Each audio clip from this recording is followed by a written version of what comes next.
Welcome to the IVM Podcast Network. TFG Football is an IVM production, and you can also check out their other awesome shows like Simplified, a show that explains intense topic from around the world and simplifies it for you so that you can appear cooler in front of your friends.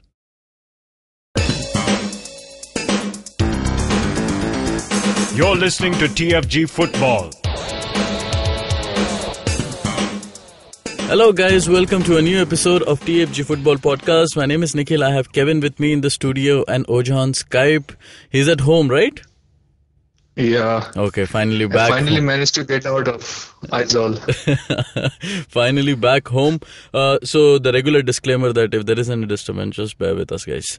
We have two big stories that unfolded last night. One was a day before, I guess. But the big story is Subrata Pal has been found positive in the dope test. Yeah. And this happened on 18th of March. The report was released on 18th of March, right? The test was done on 18th of March. Okay. When India were away playing a friendly against Cambodia. Okay. Before playing that Asian Cup qualifier against Myanmar. So his A sample has been found positive for something. We don't know what it is. And so he won't be convicted unless his B sample gets tested positive. So this is the procedure for NADA is that if you get found positive for something, you can either accept the suspension or appeal against it and ask them to test the backup sample, and if that gets found positive, then you have to face the music. So it's very hard to say what exactly has happened. Sometimes it happens that some medicine or something that the players take, they don't know, some banned substance has been used in it. And especially this is the case in India where players don't always get the best guidance in terms of what medicine they're taking. So it can be an unfortunate accident. It can be something else. We just don't know for sure until more information emerges. Most of the time, this is considered as an accident only in India, because so many cases then go through trials and all. But it's sad that a keeper like Subrata Pal has been found into it. He just received Arjuna Award. And after that, getting into things like this hampers the image.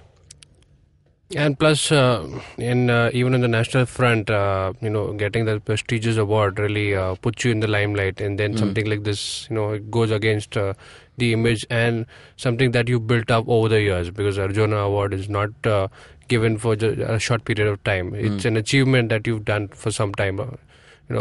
It's not good for the country, and we hope that he's cleared of it, and best wishes to him, because his career is at least towards the end of his twilight. He's entering into he's past his prime now. It's almost 29, 30. Looking from the national team point of view, he's not the first choice keeper, but looking at his ISL stint and I-League stint, he has obviously been the first choice. He's done a lot for the country. DSK. He's got the nickname Spider-Man. All the brilliant saves that he's pulled out for the national team. He's done a lot. Contribution is there for the team, and you don't want to have his image tarnished like this. Let's hope for the best, and he's cleared of all this. I'm hoping really that this gets a good resolution for him, because I really admire the guy a lot. I've been seeing him play for many years now, throughout his career. He has one of the worst lucks I have ever seen in footballing career. He came up when he was coming up. That incident with Junior happened, which got him mired in controversy. Then he it wasn't something easy to recover from, but he did, and went on to become the first keeper for India. Played in that 2011 Asian Cup, memorable performance. But ever since then, he has had this history of going into clubs that are the worst in terms of defense. Okay, like even when he was at his best for the national team, India did not have a good defense to speak of. So he was always, facing tough games, always exposed. He was playing for teams like that United SC and others. When he was playing for Mumbai City had a bad defense as well. When then he went off to Northeast United, they didn't do much to really protect him much either. He's even played for other clubs, I-League clubs from Northeast, where he has been had a hard time in terms of during matches. And even DSK Shivajians is taking care. He's the veteran in a very young team. So he has had a very rocky career. It's not like he's had to rest a while and enjoyed trophy success much. Although he's probably one of the maybe it would be a stretch, but I think it's safe to say he's one of India's top 8 or top 10 goalkeepers of all time, and that's saying a lot. And and now this has turned up. Let's just hope this comes out well. Okay. So this other story did come out 2 days back on a TV channel. Not 2 days back. Okay. This was after I think this was last night, when after the whole thing had happened with Aizawl FC beating Mohun Bagan, and suddenly them being close to the title. So obviously the question started being raised, okay, if Aizawl FC win the league, where will they be after the merger? ISL and I-League merge. Can you, if you enforce that franchisee fee structure, will Aizawl FC, the champions, possible champions who will possibly play in the AFC Champions League, will they be relegated as well? And it was asked to Robert Royte, and he said that if we are relegated, if we are not allowed to play in the top division, whatever that division may be called, then we will go to court. Okay, which is a very fair point. And the whole thing is that all these clubs who tried to fight ISL, this entire suddenly changing of rules where the criteria for playing in top division becomes money first. This entire thing, it has caused many clubs to just pack up and leave. And maybe because they did not see themselves surviving in that financial structure. B, they could not have that much of a claim because they did not have an exemplary performance to back their claim to be in the top division. But how sad it is that even we are having this conversation that a possible champion is fearing relegation despite winning the top division league. And I hope this becomes a united front. Of all because everybody has a claim to the top division. Maybe the franchisee teams, maybe DSK Shivajians or whoever else there is, Chennai City and Minerva Punjab, and even Churchill Brothers may have come in, and have contract terms that don't allow them to really pick up a fight against AIFF and IMG Reliance. But Shillong Lajong, Aizawl FC, East Bengal, Mohun Bagan, Bengaluru FC, all of them have a claim to play in the top division because they deserve to be there. They are not relegated. They have to be allowed to play in the top league. And it's just preposterous that we are having this entire phase shift where they are being forcefully relegated. Very few countries that respect their own football would allow that to happen, but that's the conversation. Tell me one thing, Oja. I don't think Aizawl FC has an AFC license. Okay, so if they win the league, they get a automatic spot into AFC Champions League. They can get it done. They have time. They have time till next January. What do they need for AFCA license? They've already got the academy. So what they lack is in stadium. They need to install floodlights. They need to install bucket seats, and they need to install roofs. The stadium is already being developed. Since last season, some new stands have been added, and you can just Mizoram government has shown they are into football infrastructure development. They have actually built like 5 or 6 good, I think club soccer quality stadiums that are coming up all over Mizoram. That has been happening since last year. You think they won't develop Rajiv Gandhi Stadium to make sure Aizawl FC gets the A license? The other thing they need to get an AFC license is to have a coach who has the AFC Pro license. I think that Khalid Jamil already has. Yeah. Khalid Jamil has a Pro license? Yes, he's the youngest. And he's the youngest to get that. Okay, so that's done.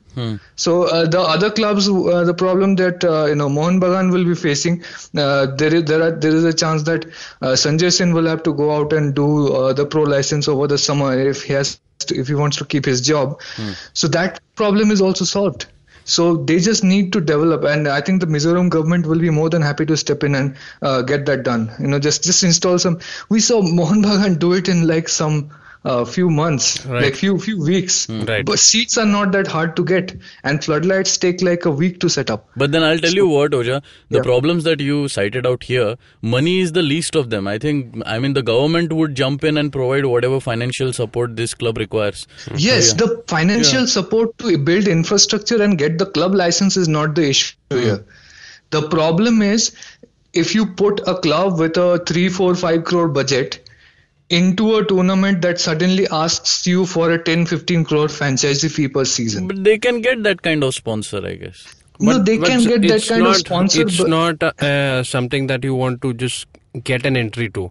See, the fees allows you to take an entry to the tournament, but it's an investment for the club. You put in that money. It's an investment, but what it's a like you need to understand that. Okay, this is a club that's run on a certain financial structure, but if you suddenly make it jump from a 5 crore budget to a 30 crore budget, that's a major disruption that's caused inside the company structure. The club is a company limited. It will have a lot of trouble, and I'm not sure how many people will come out and sponsor Aizawl FC. I mean, I'm pretty sure they will get some. I'm quite sure like somebody will come and sponsor them, and they will maybe easily get 16 crore budget at their hand. But what about the extra money? That's going to be tougher. And I think there may be some resistance from Northeast United's part to not want Aizawl FC to come into ISL. Although the 50-kilometer radius it's a different state altogether. It does not even apply. But Northeast United, they bank on this. Mizos are the biggest support base for Northeast United in terms of television. Okay. That's why Aizawl FC is a success.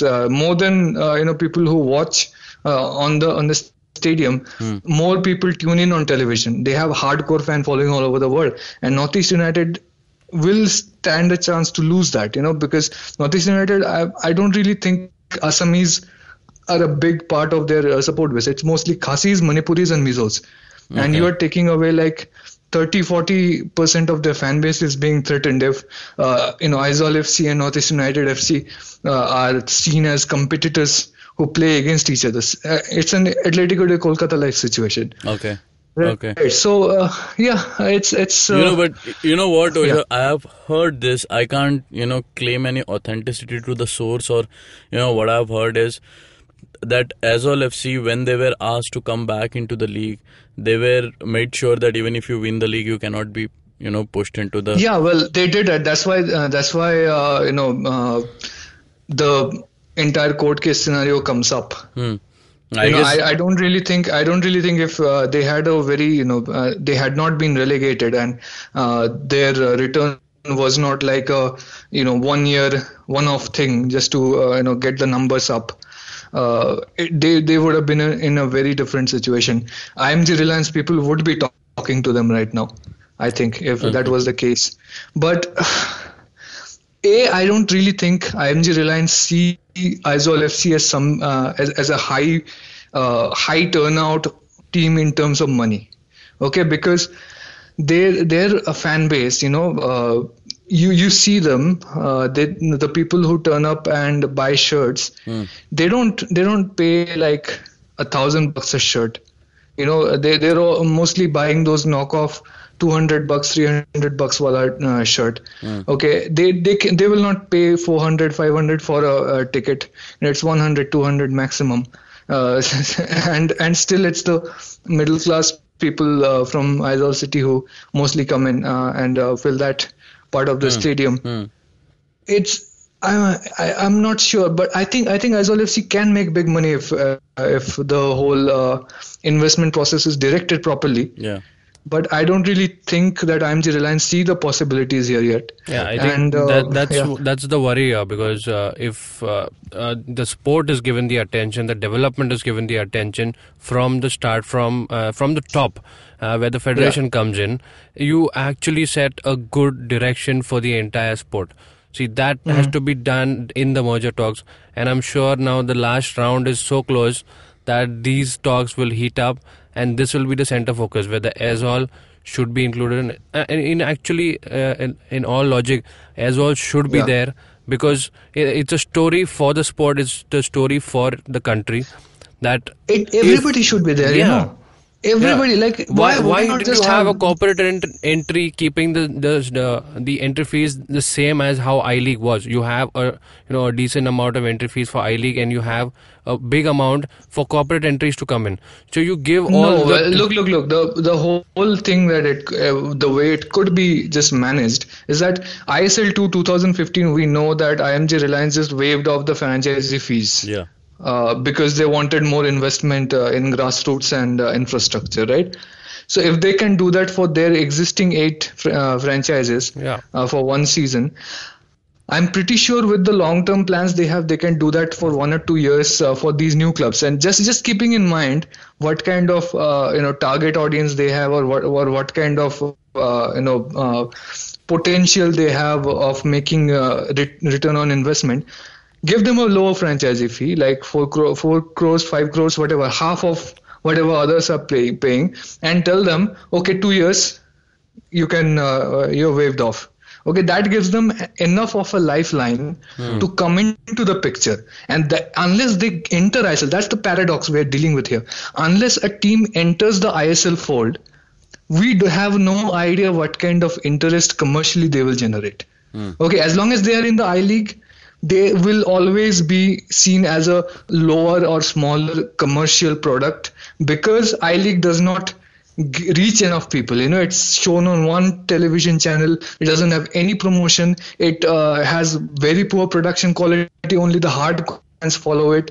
While ISL is a well-marketed product, any team playing in ISL will obviously gather more, shirt sponsorship interest or ad placement in the stadium, and simply because the ISL will get like a lot more TRP. A lot more people will see it, and that's what those ads are all about. That's what those sponsors are all about. That's one of the things. You just have to first bring them in. Even I don't even know. Like even Mumbai FC would make 3-4 times the money if they got a chance to play in ISL. Okay, that's just a fact. And the same will happen with Bengaluru FC, East Bengal, Mohun Bagan, if they are allowed to play in ISL. Same will happen with Aizawl FC. But another problem that we have is with how the advertising world works, or how the corporate interests work right now. There are lots of companies, major companies, who target large populations in the country. Like there are many companies who market products specifically for Bengalis. Yeah. Right. There are companies who target Marathis or target the UPs, particularly Punjabis or something like that. There are not many India-wide companies who are trying to do the same for Mizos. Okay. And Aizawl FC, it's a very Mizo identity-based club. Yeah.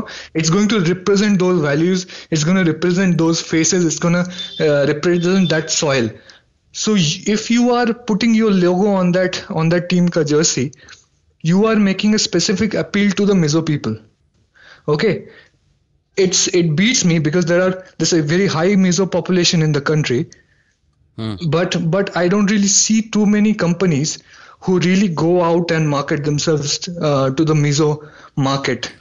Okay, it's an untapped market. I'll tell you what, Oja, these are all business decisions, and since government is involved in Mizo football, they will definitely manage to get hold of someone who can come. Well, that's where the problem lies. I don't really think the government will just give money to the club to pay franchise fees. They can help with getting them work done. Yeah, infrastructure, camps, other stadiums, any kind of development that comes within their realm. Okay, but you should not expect a government to just interfere and give money to a club to pay in such high numbers to play in a particular tournament. Okay. They should not either. Okay. But really, I think it actually presents a very interesting opportunity if Aizawl FC comes in. Maybe some company will wake up to the fact that there are few million people out there who might be interested in their products, but they are not being reached out to, and Aizawl FC will become the perfect vehicle to reach out to that population. But again, I think part of the reason why that does not happen is because most of Mizoram, or at least much of Mizoram, let's say, does not have access to cable TV. Okay. It's a fact. A huge number of people were relying on the All India radio commentaries to follow Aizawl FC. We kept seeing those images of people gathered around radios listening to commentary, and unfortunate part, I'm saying this as an aside, this very important game, all the other home matches of Aizawl FC were broadcast on All India Radio. This Aizawl FC versus Mohun Bagan match, that did not go on All India Radio for some reason, so most of Mizoram missed out on it. Anyway, unfortunate. So if most of the people you're targeting do not have access to a live broadcast of the match, then the whole investment goes waste, right?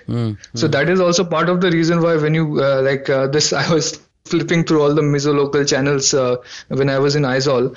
The major local adverts were like sofa stores and whatever repairing. Motorcycle repairing centers, everything around Aizawl. So these are all very small budget, advertisers who work in the local market. You don't really see, just all these big brands putting out ads in that language, just targeting those people. So that disconnect still exists. So then, Oja, I just want to confirm that Aizawl's I-League matches are being put up live on All India Radio? Yeah, most of the matches were in Mizo language. They were broadcast live on All India Radio from the local station. Wow, and we still talk about being modern, and this is the highest attendance of an I-League game is coming from being at home and you're listening to All India Radio. Just imagine if you just expand that stadium, how many more people will come in? I think you can very easily get 50,000-60,000 people in big games in a Aizawl stadium if you can make it two-tier. But again, I think they have reservations about making two-tier stadiums because landslides still happen in that area. It's not the most stable ground out there. So it will be a single-tier stadium, but they plan to develop it. They'll have roofings. The plans are already in place. Okay. So 30,000-40,000 people will get to sit, and that will be one hell of a thing to watch when that happens. Okay. So the roller coaster ride won't stop, even after winning the I-League. Mr. Royte might just go out in court and say, we want to play in the top division. Here I have a problem with East Bengal, Mohun Bagan and Bengaluru FC. Have you seen them stand with anybody about this whole issue? All these Goan clubs started to make a fight, whatever they could not. They just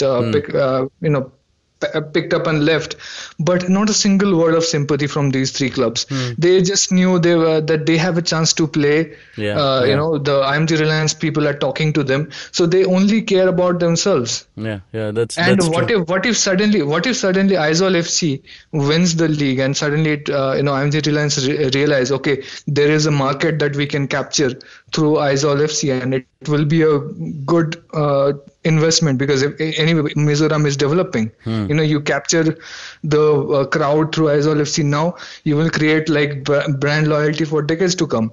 So what if that happens, and what if they take and it's a possibility. I'm just just free balling here. What if they take Bengaluru FC, because they have no 50-kilometer radius ka problem. They can come in anytime. And they take Aizawl FC because Aizawl FC are the I-League champions. What if they leave out East Bengal and Mohun Bagan? What if they do that? In fact, I'll tell you what, I can't confirm on which channel this was, but in some interview of Kushal Das, he said that EB and MB will continue to play in League One, and they will get entry once, you know, the relegation things opens after 4-5 years. So I know, that's what I was actually stringing on to when I said that. You know, East Bengal and Mohun Bagan, they have a lot of political clout. They have a lot of money power. They don't really invest it in their first teams, because that has never been needed till now. They do have money, and they do have a power. They could make a difference from the beginning that this process started. You know, we could have been in a very different stage of discussion right now. I had East Bengal and Mohun Bagan taken a strong stance from the start, but they did not, because they thought, we're going to get a part of the pie. मिल जाएगा. अभी देखो, अभी समझो क्या हो रहा है. हाँ, पीछे से. I don't really think, you know, ISL has any intention of merging the leagues without East Bengal and Mohun Bagan being in the top division, because it would be a stupid idea in terms of commercial interests. Okay, you are going to antagonize a huge amount of the fans, and it will be open. Playing League One now, what's the problem? It will be relegation. You know, how do you think people will? It's just consider it as restructuring. It's not relegation. No. You cannot fool East Bengal and Mohun Bagan fans with corporate talk. Like that kind of stupid corporate talk that, okay, this is not merging, this is restructuring. Okay, these teams are not getting relegated. They're just going to a new league. You know, this kind of baby talk can work in MBA classes. It does not work in the real world. It's obvious what they're doing. If they relegate East Bengal and Mohun Bagan, you know what happened after Mohun Bagan lost to Aizawl FC? There were some people who were, in the Mohun Bagan tent, some fans. They got angry. There was heated words. Not as bad as East Bengal fan protest, where they were shoving people around, but and damaging cars and stuff.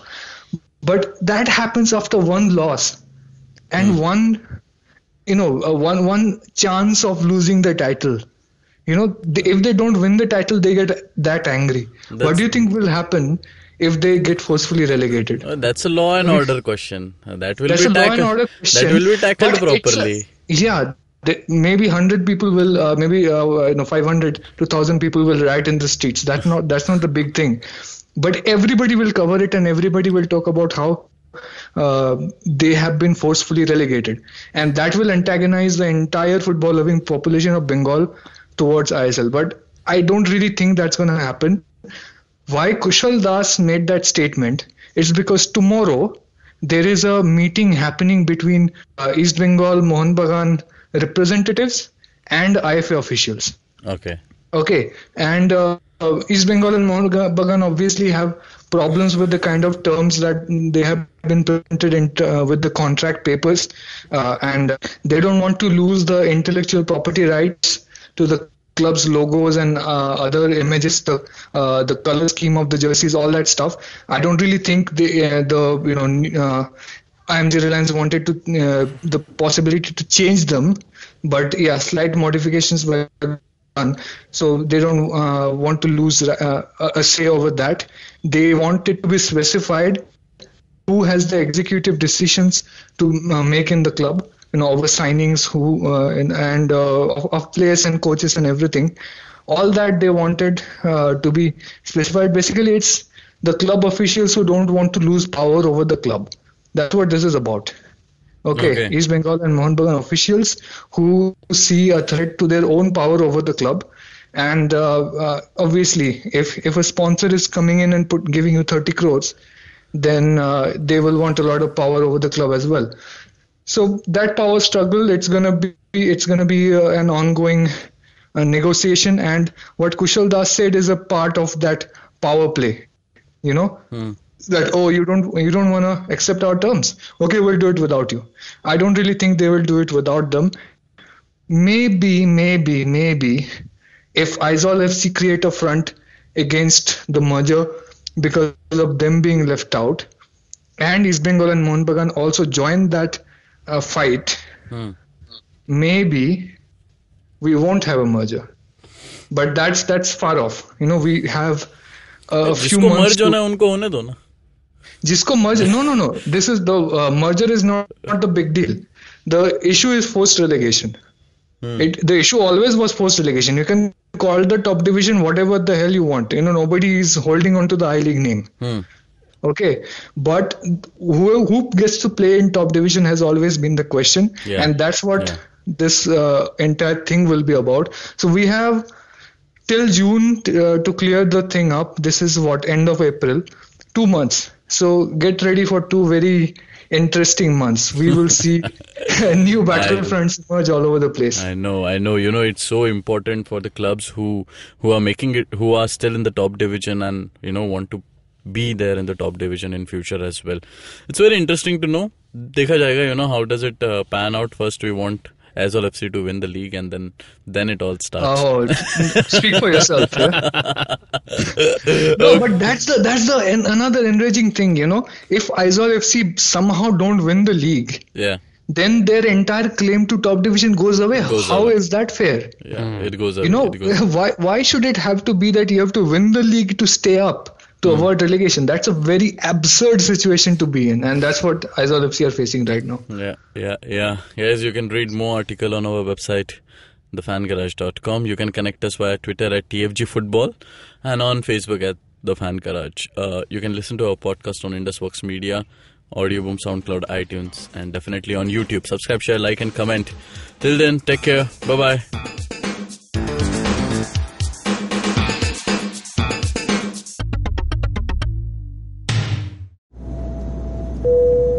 Good evening, ladies and gentlemen. This is your captain speaking. Sorry to say, but there's been a slight delay due to the apocalypse having suddenly begun.